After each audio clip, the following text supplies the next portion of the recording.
episode of Beyond the Black Rims. I'm Mars Girl. I'm Josh Knight the First. This is Season 8, Episode 5. Or Episode 171 if you're counting. So never mind the ticker down there that says Episode 4. That needs an update. Thank you, as always, to the Patreon contributors at patreon.com/MarsGirl, who make this show and all kinds of other stuff we do possible. So what's going on, Josh? I'm still crying manly tears. Over what? WrestleMania. Oh, I'm sorry.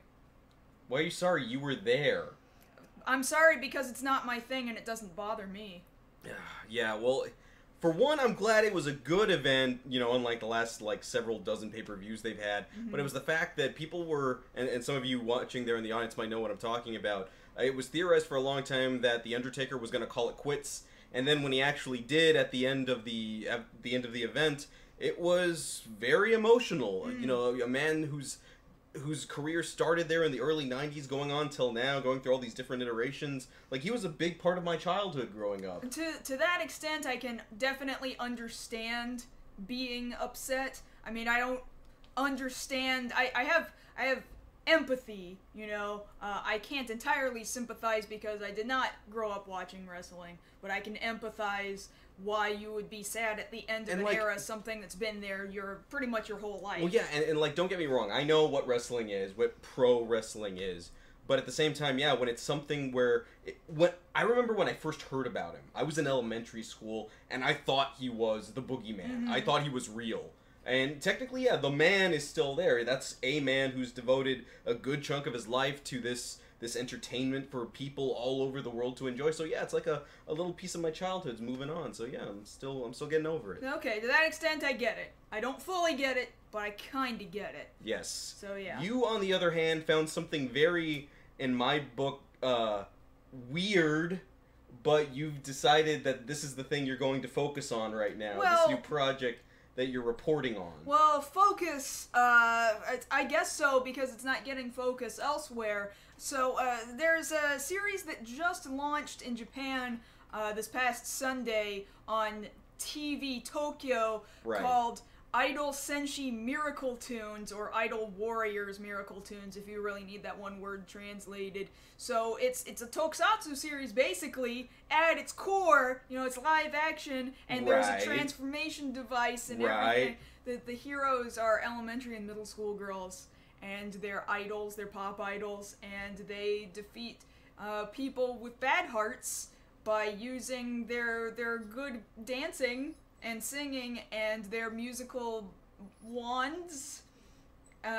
It's kind of Magical Girl. It's kind of live action. It's kind of Magical Girl, but in essence the plot is Gem without the whimsy.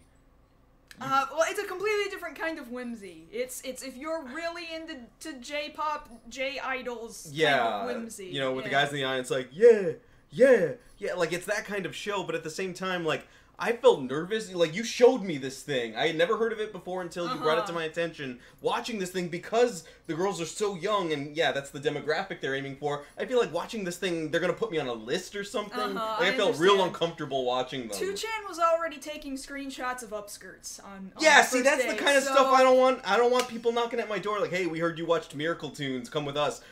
I don't want any of that. That's not how I roll. I totally understand. I'm just saying, yeah. I totally but it's a thing that's out there. I actually understand. You showed me what the transformation device looks like and does, and I get why that's worth $80. Yeah. Whereas, you know, right now I'm looking for a Buggle Driver, you know, Kamen Rider Genmu's transformation device right now, and that's going for like $100, and there's barely any electronics in it. That thing, it's actually like a little touchpad. Like, it does things, it has modes and lights and sounds. It's super expensive and super technical. Well, yeah, because it actually has the electronics inside it to back it up. Yeah, I get that. So, you know, I don't... Yeah, that's the thing. I don't want somebody coming at my door like, why don't you have a seat? I don't want any of that. I mean, so far it really is really harmless.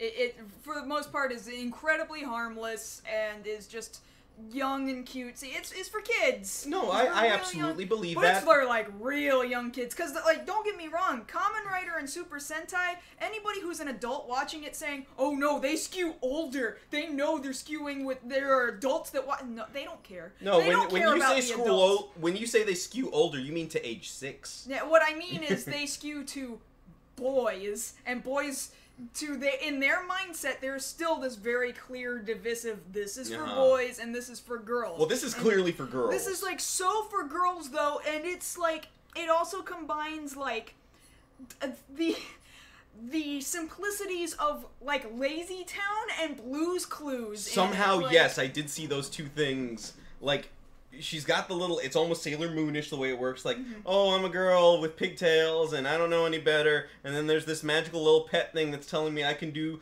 cool things and transform. And I get a little wand. And then I fight the bad guys. And then I win and everybody's happy. Like, that's a very Sailor Moon-esque fight thing. really isn't even Well, the no, right it's not word even fight. for They it. choreographed at her. They choreographed dance at the enemy of the episode, and then they won. There was no contact. It was Masked Rider. Yeah, there was no contact. That's kind of what it was like, yeah. I'm just saying, if So this is a thing that now it's by Takara Tomy, and Takara Tomy previously put out Tomika Hero Rescue Force and Tomika Hero Rescue Fire, which are, you know, decent series. And Takara Tomy, you know, they're a toy company much like Bandai, like they're their competitor, their direct competitor. I almost call them like Hot Wheels because of how much like cars and trains they put out. Yeah, they put out a lot of trains. Lot of trains. A lot of trains. You got real happy when you saw the Takara Tomy section there at Japanese Toys R Yeah, Us. they've got so many trains that are based on, you know, actual existing trains in Japan and other places around the world. So their core idea is less the show and more, is this going to drive toy sales? And I think, but boy, do they have a toy sale model that they are hardcore following for this show. So that's what I'm on right now because I feel like nobody else is going to talk about it. So well, somebody subbed it, right? As far as I know, yes. Okay, but so if nobody else is going to talk about it, I feel like I need to be the person to talk about it on like Tokusatsu Network and stuff like that. All right. So that's what I've been doing. Yes. That is what I've been up to personally. I've been crying about stuff from my childhood. You're looking at what Japanese children are getting exposed to in their childhood. Yes. And it skews very young. It does skew very young. And we are adults that are watching things that are skewed very young. It happens. It happens. It's called enjoyment. I guess Have so. some. So in any case, is there anything else we want to talk about before we want to bring up the main stories for the day? No, you just want to talk about the main stories? I want to talk about the stories. Okay, because the stories, I feel like we got strong stories today, honestly. Because I didn't know much about this first story, so I guess we'll talk about it. Our first story has to do with the company Atlus, who just released their latest edition in the Persona series, Persona 5. They've kind of been a little shysty about sharing streaming. That's to say the least. Now, this isn't the first time that's happened to them either. Specifically out of Japan, though. So we're going to get more in-depth into what their reasoning is and whether or not it's even logical reasoning for them to have made the decisions that they've made. Yes. The second story up involves, of all things, this came out of left field, Invader Zim will be returning with, as far as we understand, it's a made-for-TV movie. So we don't have an exact date on that, but we're going to be able to talk about, kind of speculate where they might go with it and how happy people are that is an understatement, my dear. That is a big understatement. And then the last thing we're going to talk about is something that's been coming up over the last day or two. Really, this has a lot to do with YouTube's new advertising model, which is skewing more in favor of people paying for advertising versus the people actually making content for YouTube. Right, it seems pretty clear that YouTube is kind of skewing in the direction of its advertisers, and we're going to get more into detail on why that is and what it is that YouTube producers are doing about it, if anything at all. Yes. Yes. But I'm sure you got follow-ups, as always. Yes. So please. Yes. If you would, so kindly. Now, I gave you a break last week. You don't get a break this week. Of course not. Why would I? Full-blown Justice League. Let's get it up there. Full-blown Justice League. All right. Our never-ending, until November, coverage of Justice League coming out of Warner Brothers and DC. So we've got a little bit more information about the villain of the movie, Steppenwolf, actor Ciaran Hinds, who's going to be playing the role, which we know now is being done by motion capture. He hasn't gone in yet to do it, but he's going to. He gave us a little bit of background on the character as he's going to be depicted in the movie. Straying a little bit differently from the comic incarnation, he's old, he's tired, and he's trying to get out from under the grasp of Darkseid. Which is completely contrary to his comic book counterpart, who serves Darkseid faithfully and has no problem with that. Right. So it's going to be interesting to see how they play that on screen, considering most I would argue most people aren't familiar with the character at all. Mm-hmm. So skewing in this direction, I mean, I guess they can get away with it if they can kind of overwrite that. Yeah. But I think it's interesting that they're deciding to do that when, in fact, we were hoping we would get Darkseid to begin with, and we're getting this. Mm. We're getting somebody who's fed up with Darkseid, and we haven't even met him yet. Yeah, yeah. So that's a little weird. Don't know what's up with that. Okay, so moving on to some other news having to do with the movie universe there. So we reported, of course, to you guys about the Batgirl movie being directed by Joss Whedon. And, of course, we were speculating before about, well, where are they going with the story? Mm-hmm. They have gone on record in saying they're looking to skew towards the New 52, which Okay. means she can walk. We're not dealing with the Oracle stuff. Mm-hmm. She's still just Batgirl. She's Batgirl, and she's active. Okay. So there goes that speculation out the window. They've given us something to work with there. Mm-hmm. Okay, and then moving over to this nice piece of news, for my money, out of DC's animated branch. We have our first look here at the Batman and Harley Quinn animated movie that's going to be coming out. We're being told later this summer. We haven't gotten an exact date yet.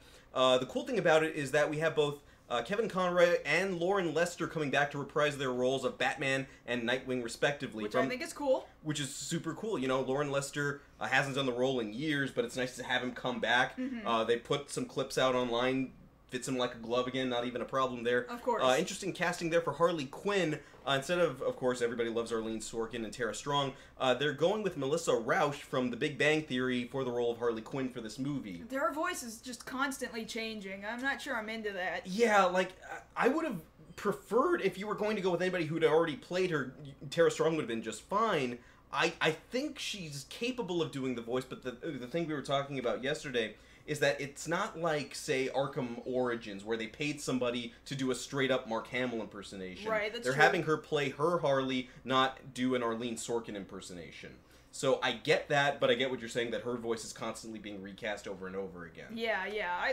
That's the part that bothers me so much. Now, granted, it's not like Batman hasn't been cast a bajillion times over and over again either, but when you're getting certain cast members to return, and when you're going with that specific art style, and then Harley is almost constantly recast no matter what.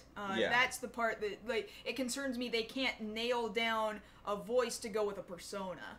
Right, and especially when you have a very recognizable voice that you could, or at least two recognizable ones that you could go with. You don't choose either one. Right, right. So yeah, that's a little weird to me too. I get that. Mm-hmm. Okay, so let's go ahead and move on to Marvel news. So we've got this still shot, which comes from our brief teaser for The Defenders, the Netflix series that's going to be airing. Now we have a date. It's going to be airing this August. We're very much looking forward to how this is going to play out, having all four characters together at once. What we're told about this particular scene is that this is the first time all four of them meet. They've come to this plaza not thinking the other is going to show up, and basically the whole way they're playing this off is, wait, who the hell are you? Yeah, yeah. What are you doing here? What are you doing? Seems really convenient. It's very convenient. Kind of childishly Even convenient. more so when... And then he shows up and is like, wow, it's you! This sounds so like 13-year-old just wrote their first fanfic. Maybe so, because of the fact that they say right after this elevator portion, they get into one of the hallway fights that have been the trademark of every series so far, except on a larger scale since there's four of them. So we'll have that to look forward to coming this August 18th. Alright, so moving on to some other news here. There's been a lot of information out there about Spider-Man Homecoming. A lot of information out there, so we just wanted to put that out there. Be very careful of the interviews that are being given out, because there's a lot of spoiler material. I don't want to cover any of it right now, because even for my taste, this is like more than I wanted to know. I understand, yeah. So we did want to put that out there. I felt like that last trailer was kind of spoilery, and we just talked about that the other day. If you didn't think that was spoilerish, they've gone further. I see. But most that I can say is that they're taking a lot of time to base this there in the lore of the Marvel Cinematic Universe. The one thing I will report on is they're saying that the movie starts right at the end of the Avengers, back, several movies ago, right after the Chitauri invaded. Beyond that, anything else, be very careful what any news site says. Right, exactly. That makes sense to me. Which is even worse, because it's official material. Yeah, yeah. So, go figure. Okay, so moving on to some sci-fi news here. So Star Trek Discovery added a new cast member. The Office alum Rainn Wilson will be playing Harry Mudd.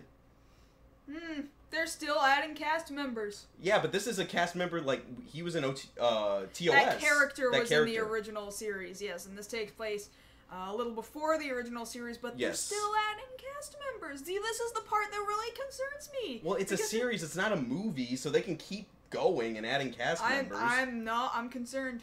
I'm still concerned. You are going to be concerned until they show you something. Yes, I am, because I really don't feel like... I feel like they've just been stalling and stalling and stalling, and only been giving us little crumbs and tidbits. It's way past the time it was supposed to have originally aired. Way past that time. I get that, but I have faith in them that they know what they're doing. Yeah. So far, I don't have any problems with the casting. I will wait patiently for this property to show me what they're doing. Okay. Okay, so let's move on to some other news here. Big news that just came out of the BBC earlier today. So we had confirmation, of course, for Doctor Who that Michelle Gomez would be returning as Missy, one of the incarnations of the Master. But just today they announced that John Sim will be returning to the role as the Master as well. So we'll have a kind of two Doctors meeting sort of aspect to this, except it's two incarnations of the Master. I see. Of course, people loved John Sim's take on the character when he was put against David Tennant's 10th Doctor many years ago. Showed up in several specials, and now they're bringing him back. He was saying, yes, I can confirm I am coming back for this season, which of course is Peter Capaldi's last. Very much looking forward to seeing his kind of very crazed take on the Master come back and how that's going to play off Missy. I see, yeah. So yes, we've got that there. Over on some Netflix news, so we have confirmation that currently they are filming the last 2 episodes for this upcoming season of Stranger Things. That, of course, debuting later this year in October. That's exciting. Saying that they're almost done. I think it's taking a little longer than they did for the last one. I know it's keeping tabs on it because, I was hearing, Stranger Things, that's going to be a thing later. I'm like, okay, whatever. And then, of course, the series hits. Well, and it's amazing. Which is why they should take more time filming the second season if it needs to up the ante on the first season. Yes. So hopefully we should be getting a trailer on that sometime within the next few months, but now we know that they're almost done. So we have that to look forward to. Okay, let's see what else we've got. Okay, so this is a nice bit of information here. So we reported before on the America versus Japan robotic giant robot battle that was going to take place. Now we can confirm that's going to be happening this August.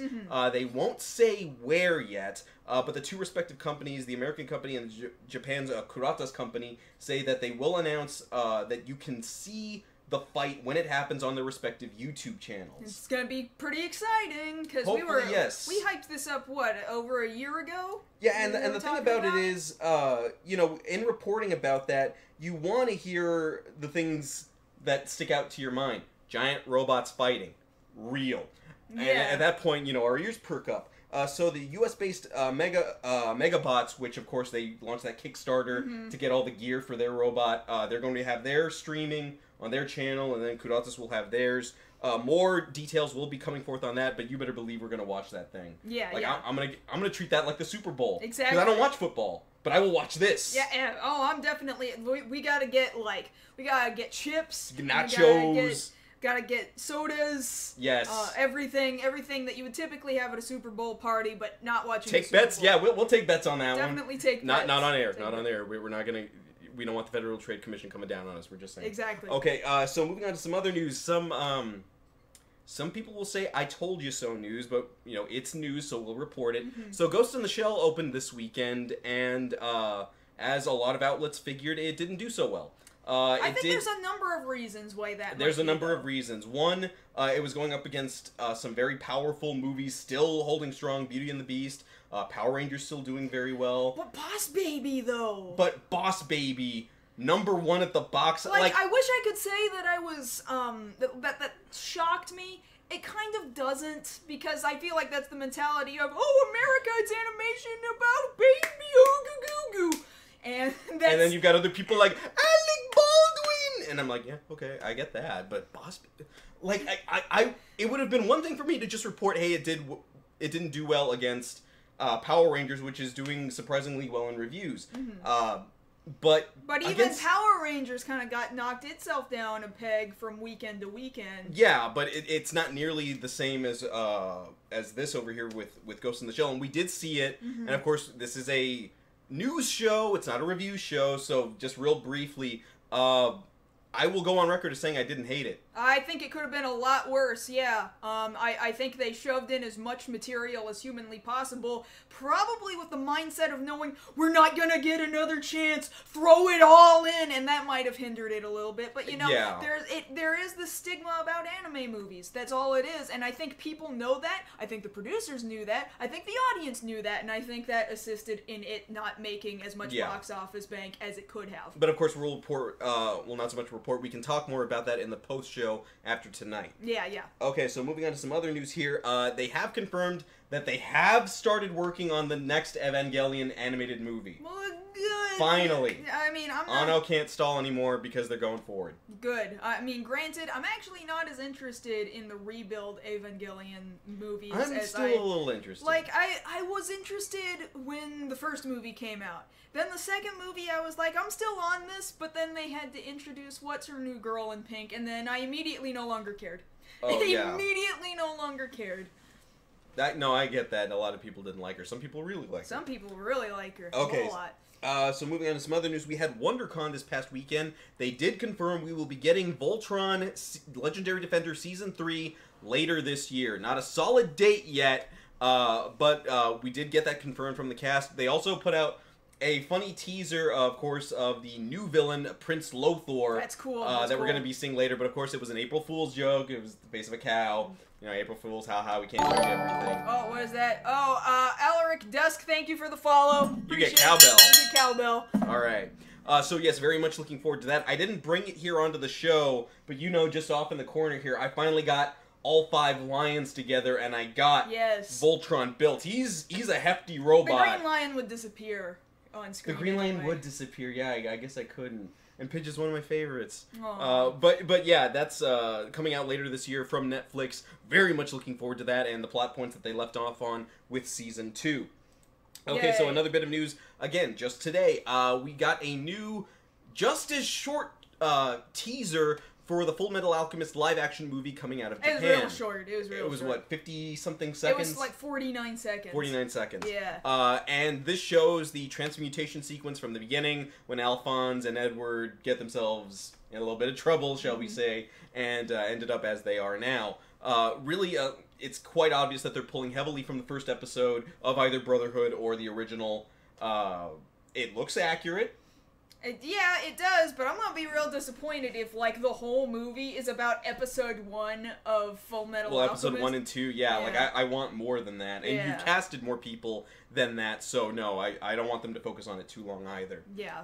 Okay, moving on to some other news here over in the Tokusatsu section. We have our first silhouetted look at the new Ultraman Zed. We have this here picture. Oh, man, I sound Texan. This photo here of Zed, his outline there, looking at his color timer and his eyes. Almost kind of villain eyes, if you ask me. Are you sure those are his eyes and they're not, like, eyebrows? Well, if you were Ultraman, wouldn't your eyes light up? Well, I mean, maybe his eyebrows light up. You don't know. That'd be weird. It would be weird. I'm not gonna say it's not weird. I mean, it kind of looks like Ultraman Belial, like that kind of evil sloping eye thing, but a good guy? I mean, I don't know. They're just really big flaming eyebrows, I'm telling you. I will pay for your lunch if it's the eyebrows. I'm not actually thinking that's what it is. Okay. But they are dumb-looking eyes if they are, in fact, eyes. I know I'm Texan, but I don't have to bring it up all the time. Okay, so last bit of news here. Very happy to report that Toei has announced that there will be a Kamen Rider Laser spin-off from the currently airing series Kamen Rider Exade. This was announced when their Twitter account, the official account for Kamen Rider Exade, reached their 50,000 follower milestone. They were like, okay, once we hit this, we can announce it, and they did. Yeah. And I'm very happy because Kiria Kujo is one of my favorite characters on that show. It's funny the way somebody described it online. Kamen Rider Ghost is about a character who's trying to come back to life and keeps dying.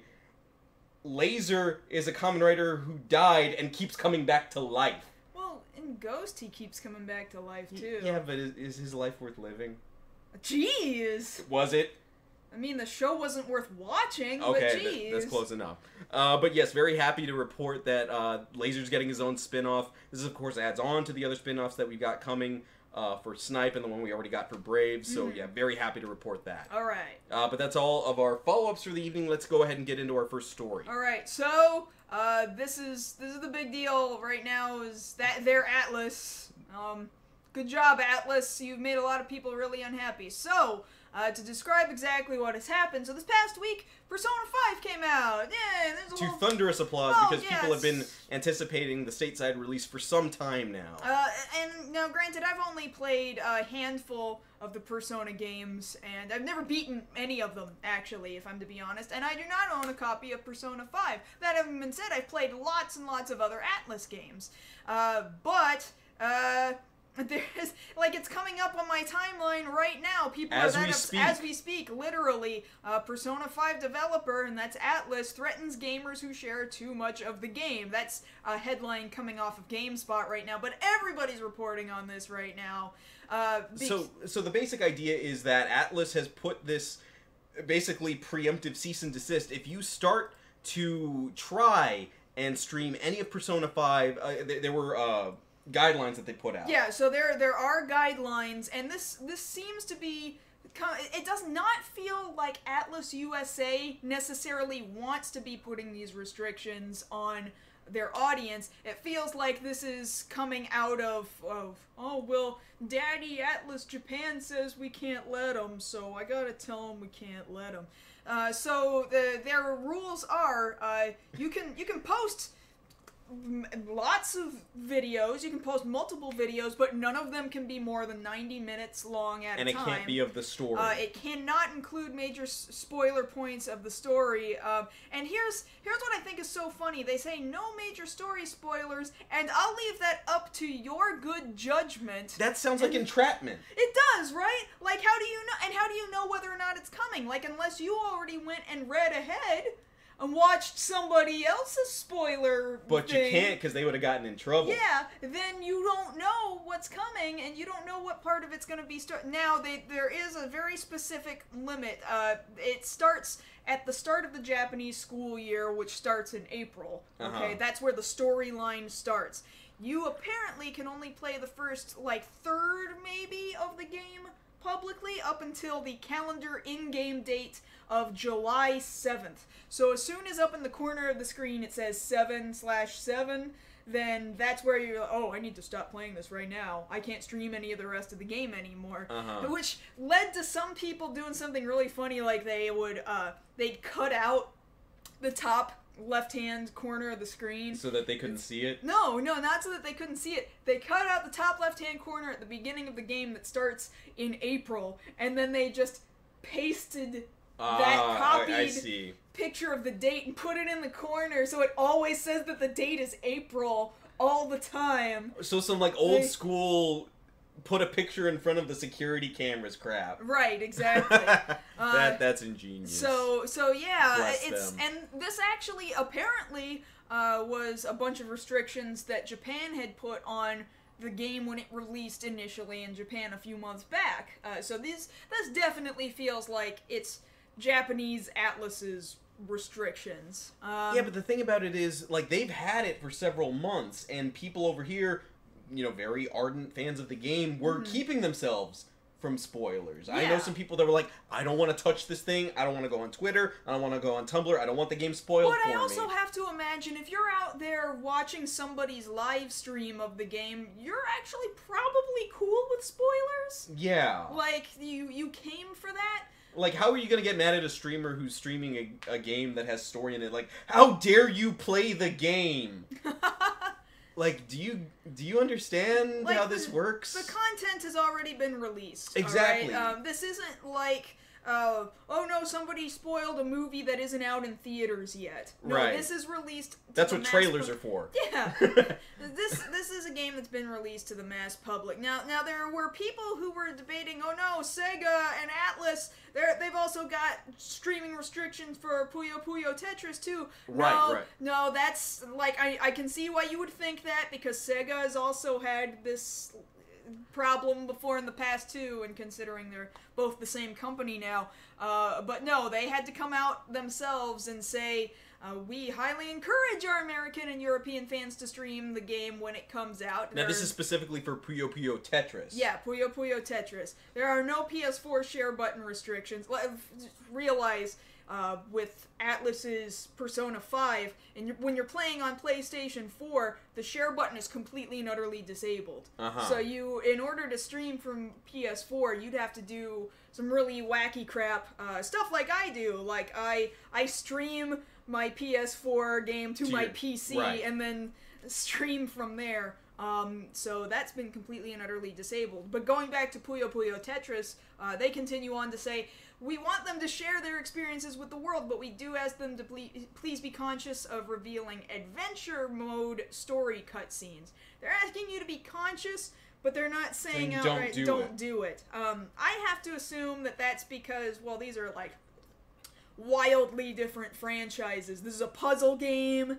This is, like, you're gonna be you're puzzling against either an NPC or a friend, or maybe 3 friends, and... Yeah, but, like, nobody's... Who do you know that's going, coming out of the woodwork saying, how dare you spoil this puzzle game? Exactly! That's why they don't have a problem with that. How dare you spoil what happens in Bejeweled? So okay, I can totally understand the perspective of not wanting to spoil your game, but at the same time, like we were saying a second ago, the game's already out for full release.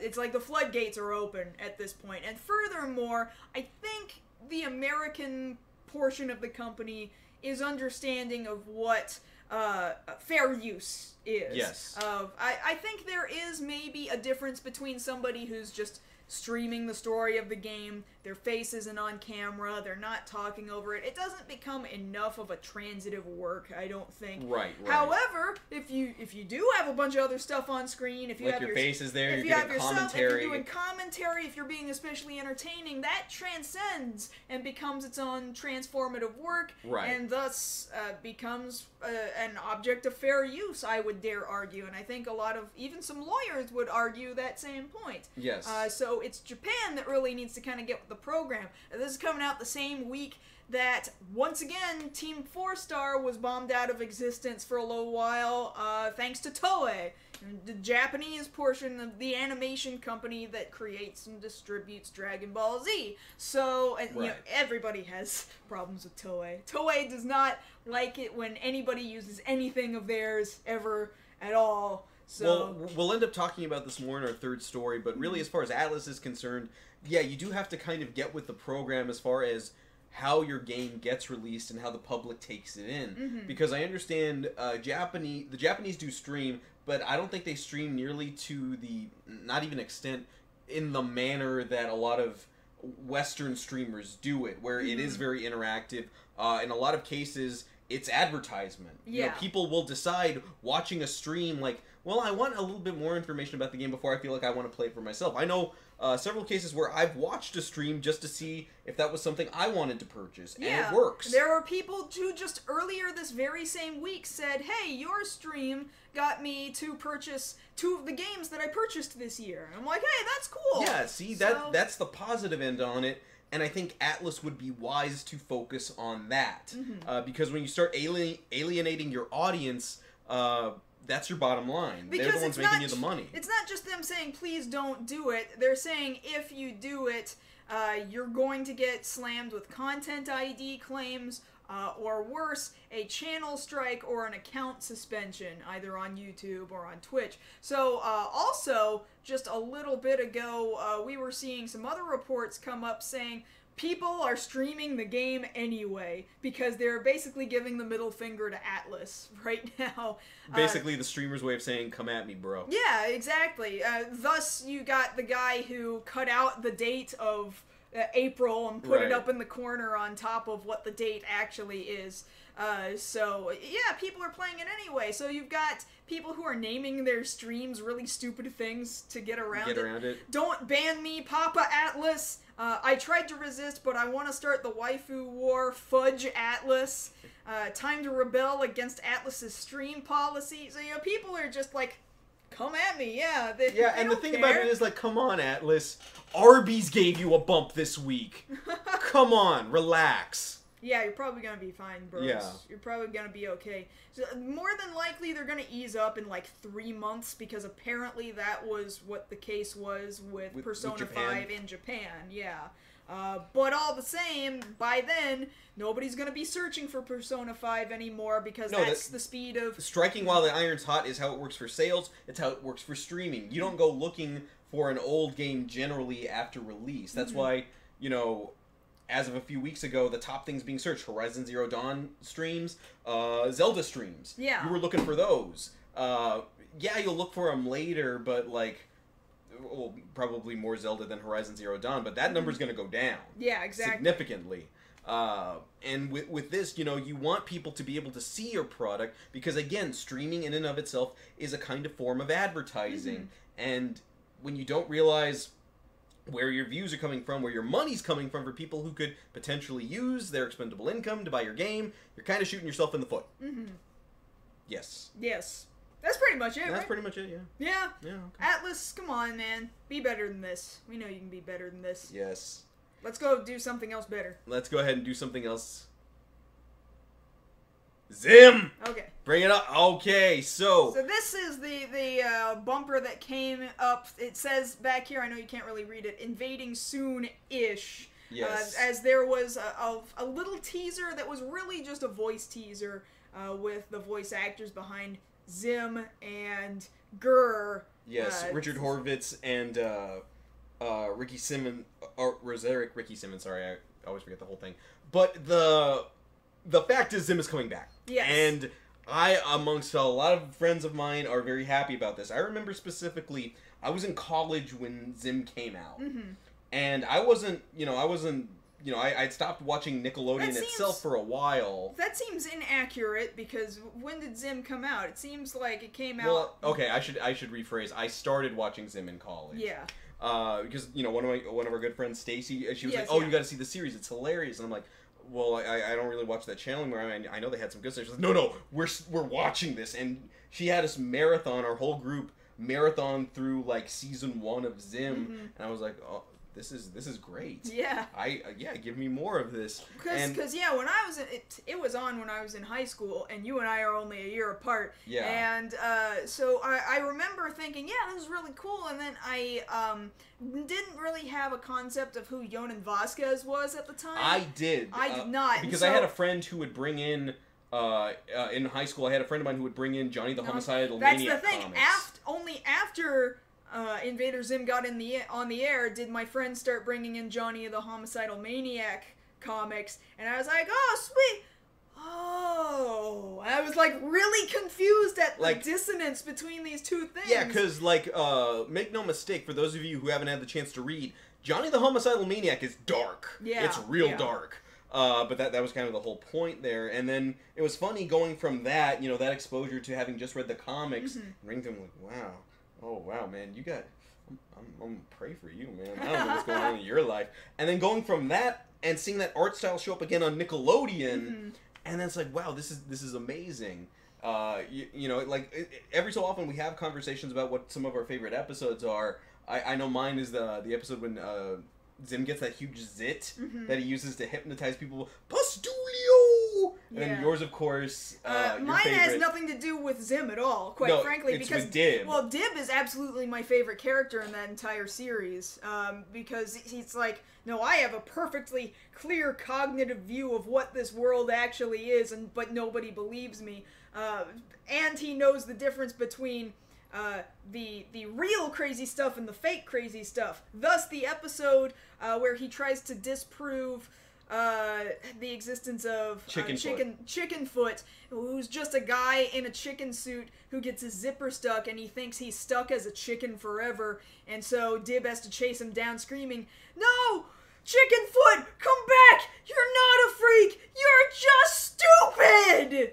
Easily my favorite episode. But you'll remember, I think it was sometimes this past year, Nickelodeon got a variety of different animators to animate a bunch of Teenage Mutant Ninja Turtles shorts. Yes. They got Yonan Vasquez in, and I was like, oh, this is gonna be really bizarre. This isn't gonna work. I hella enjoyed And his. I watched it, and his was really, really good. Yeah. So Nickelodeon, I think, like, this is smart. This is the smart thing to do. I seem to recall quite some time back, after Invader Zim got booted off of Nickelodeon, Vasquez himself said, I wouldn't return for more Zim anyway. Like, people are saying, no, we need another season, and he's just like, nah, we're done, I guess, but well, here we go. Yeah. And this isn't the only Nickelodeon property that's essentially getting a reboot of a sorts. You know, there's other movies We're still waiting coming. for Hey Arnold as well. Yeah. But I think it's kind of two separate groups of people. I mean, there is some overlap, of course, but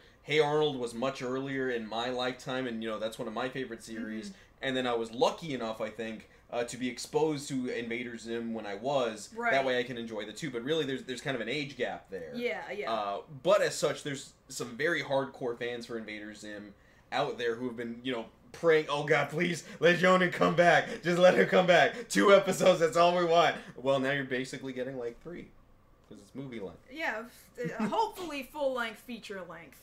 Yes. Yeah. So beyond that, we're not going to say one way or another whether or not that's going to lead to a full revival of the series. I know that have my doubts about that. I mean, that worked for Futurama, and, we can all hope another series can be as lucky.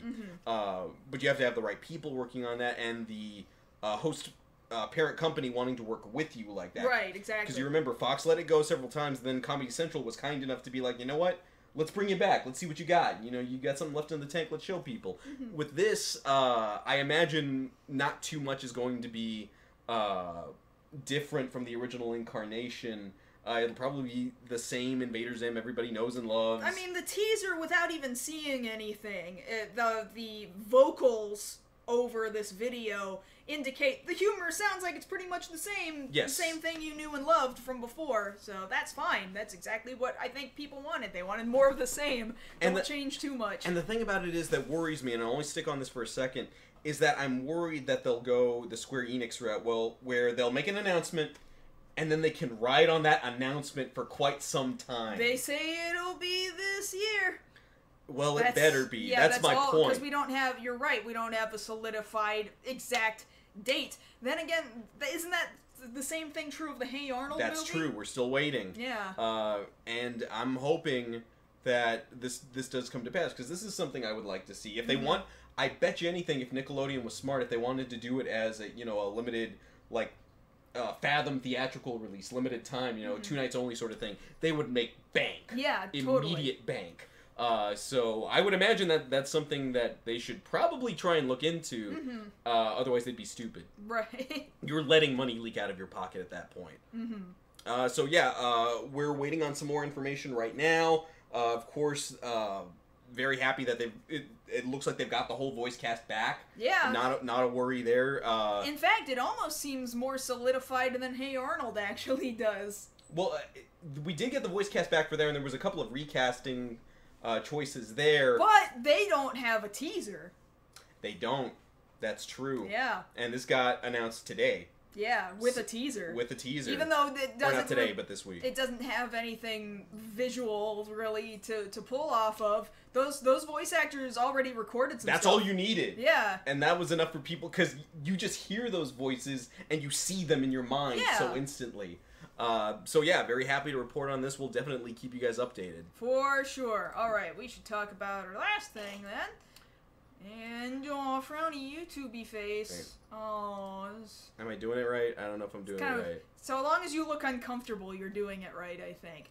I don't think it's necessarily any secret that it has been a very difficult struggle for YouTube content producers to... Such as yourself. Such as myself. To continue producing content for YouTube. Especially over this past year, there's been a pretty decent number of big changes that YouTube has made to how we work in tandem with advertisers.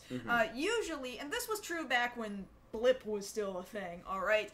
Usually the holiday season's a pretty good spike in time for advertising revenue, because all your advertisers are throwing all this money at making sure that they're selling product, as much product as humanly possible, because you're gonna go out and buy Christmas crap for somebody. Everybody's gonna do it because that's the culturally accepted thing to do. Right. But this past year, really, content creators on YouTube were kind of not feeling it. And that's because we were starting to see advertisers start to pull their ads off of YouTube at the time. AT&T was a big one.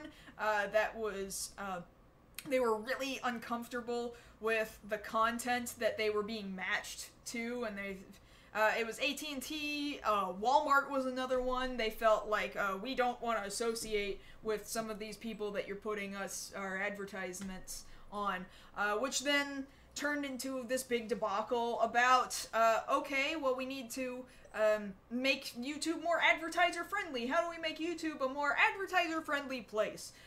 Earlier, within the past month or so, there was that whole debacle of, like, if we scroll all the way down to the bottom of YouTube, there's the restricted mode on and off for inappropriate content. So it's like this age restriction of, are you under the age of 18? Well, you can't see certain videos. And that was starting to flag things that probably should not have been really flagged. Stupid things. Really stupid things, like, all you had to do was film, like, an apple just sitting on a table. And if you put the word gay in the title, it would flag that video of an apple. So what if that apple wants to be gay? That apple doesn't want to be gay. That apple didn't choose to be gay, Josh. It didn't choose to be gay. It just was gay. Yeah, we're just labeling it what it is, and YouTube flags that apple. Why are you so big on labels? Oh my god, let's not do this. Yeah, I'm not making fun of this. Point being, yeah, that was the kind of stuff that YouTube was throwing around just a little bit ago, and now we're seeing this move towards more advertiser-friendly things out of YouTube, which is going to, in the long run, make it very hard for people who make a living off YouTube to do so. Yes. So the thing about it is, the rule now is, was it 10,000 views?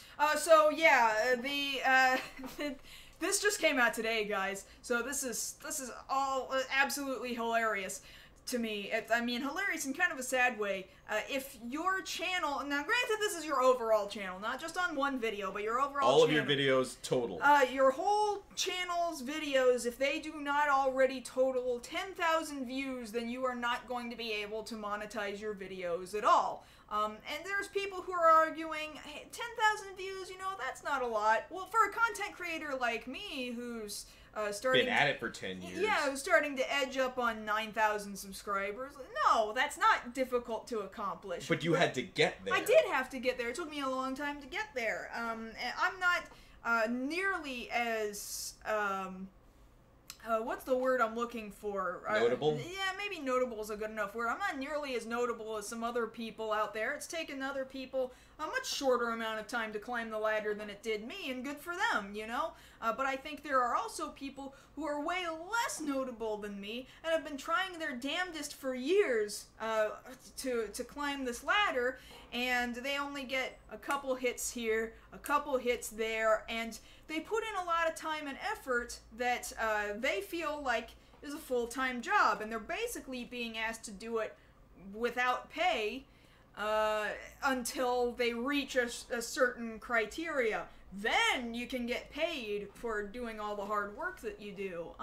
So it seems really clear to me that YouTube is deciding, well, we need to make decisions that help us keep advertisers. And to an extent, I understand that, because if you don't have advertisers, then people can't get paid in the first place, right? But if you don't have content creators, then the advertisers don't have anything to put their ads on. Right. So here's the big debate. So we're kind of a cart before the horse thing. Yeah, so we're starting to see a drop in advertising revenue, and we're seeing YouTube content creators increasingly frustrated with they once were able to make a living off of this stuff, and now they kind of can't. And it does seem like it's because one bad apple spoils the whole barrel. There are some content creators who probably were not a very good fit for YouTube, and they ruined it for everybody, and they scared away the advertisers.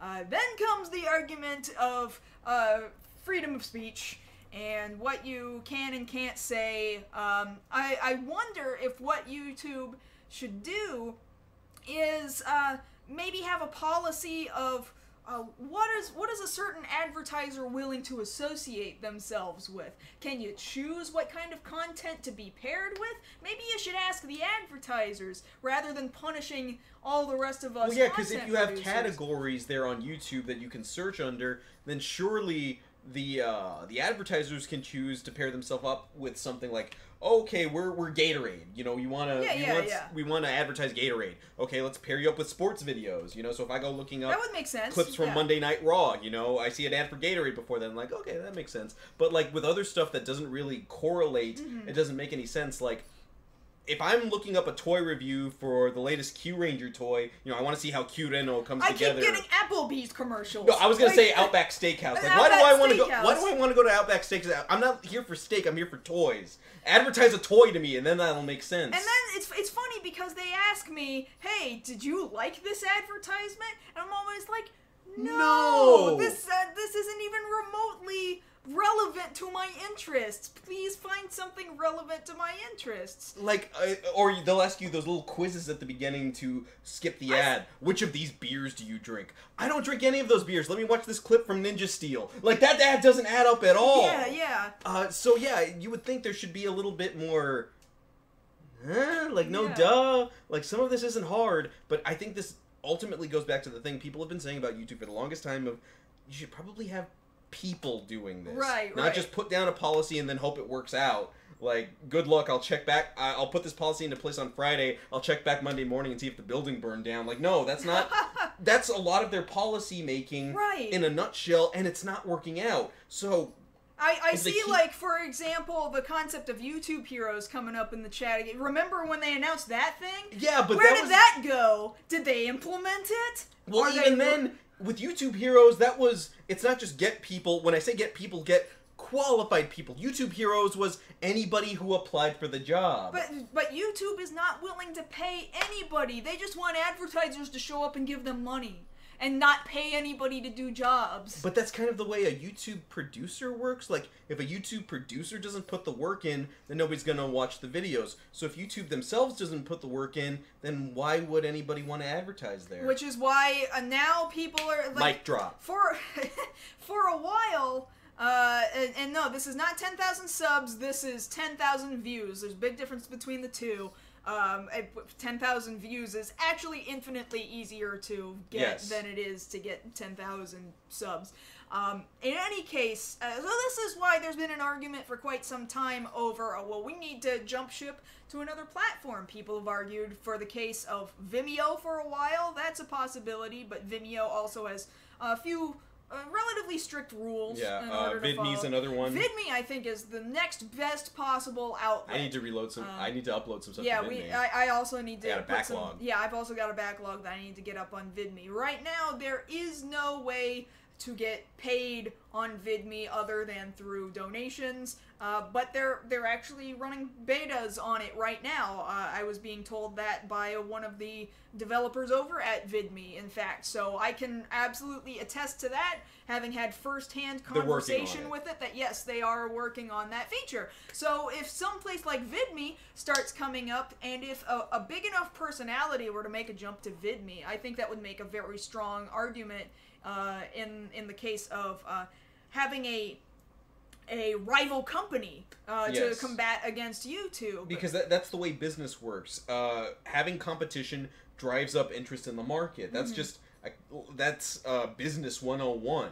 If you have a monopoly there, then there's not that much chance for change. And if you make all these stupid decisions, people are still going to leave your ass. Like it's going to happen. That's why so many people are talking about it, and that's why people are hoping, hey, VidMe, can you work something out? Because, like, I'm kind of, fly coming out of the pocket. Yeah. Like, because of what YouTube's done. And, you've heard us talk about any number of cases where stuff that YouTube put into place has affected us, because Yes. that's part of our household income. Yeah, they just like earlier this week, what with Team 4-Star being torn down. That's talking about earlier this week. Literally, what happened to me last year. There was, now granted, it was not based on copyright. It was just based on some tool out there who decided, I'm gonna be a jerk and I hate Mars Girl and I'm gonna flag one of her videos for nothing. And then somebody in the back end of YouTube was like, well, I'm not gonna verify whether or not this is legitimate. I'm just gonna let it go through. They either let a robot do it or some dude wasn't doing his job. And that's the thing. There's no people doing their jobs to verify whether or not this is a legitimate thing. And then my entire channel just disappeared, and there went my bread and butter. And then it's not just you. It's happened to Team 4-Star, like you just mentioned. Lewis had a problem with that. Yeah. About a week or two back. So yeah, it can happen to anybody. And until they get it fixed, people are going to try and figure out a way out. And if you give them a long enough time of crap they have to put up with, they will figure something out. It's happening. That day is coming, guys. Necessity is the mother of invention. So and you're going to have some very inventive people here real soon. We're working with you right now, YouTube, but please figure it out, because the day is coming and people are going to start jumping ship. It's already starting to happen, and all you're going to be left with is you know how MySpace thought, maybe we'll just worry about focusing on bands. Just musicians. How'd that work out for him? Yeah, how'd that work out for MySpace, guys? Yeah. I'm so scared that's going to be what YouTube will become. That it'll become a pop culture place, and that's it. That just the entertainment industry, and that's it. And everyone else will have jumped ship. Yep. I see the future. Right? It's not that hard to see, because it's kind of like right there. Yeah, it's like right there. It's like next week. It's like, yeah. So, well, I don't know if it's that quick, but point being, so yeah, this is a thing to be aware of. So when you guys have the chance, if you know somebody who's up and coming or trying to get their start, be nice, share their stuff, watch their stuff, because at this point, yeah, people are having to get over that hump of 10,000 views. For some people, it's a lot easier. For some other people, not so much. So when you can, help out, because really you're helping somebody actually potentially make a living. Exactly. I think that's about all we've got for right now. Of course, we can more than elaborate upon this in a little bit. I want to thank you guys for coming out here tonight. I know we had some pretty good stories, and like I was just saying, we could probably keep talking about a number of these stories because I feel like they were a big enough deal today.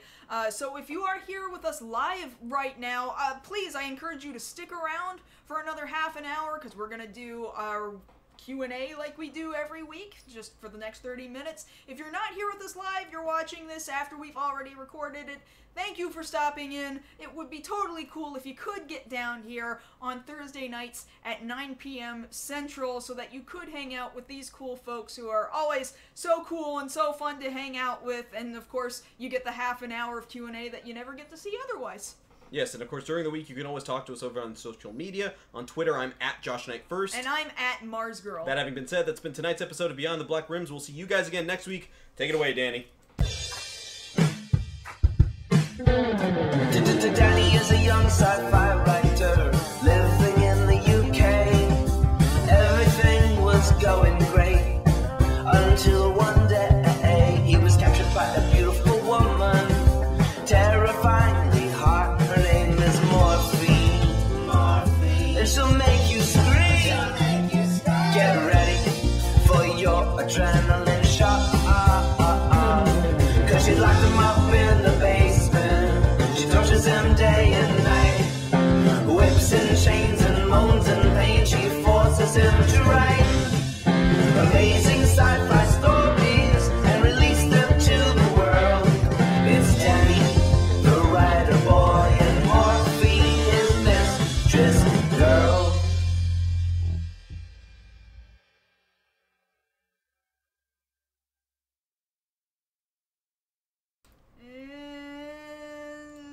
It's this one. Yeah,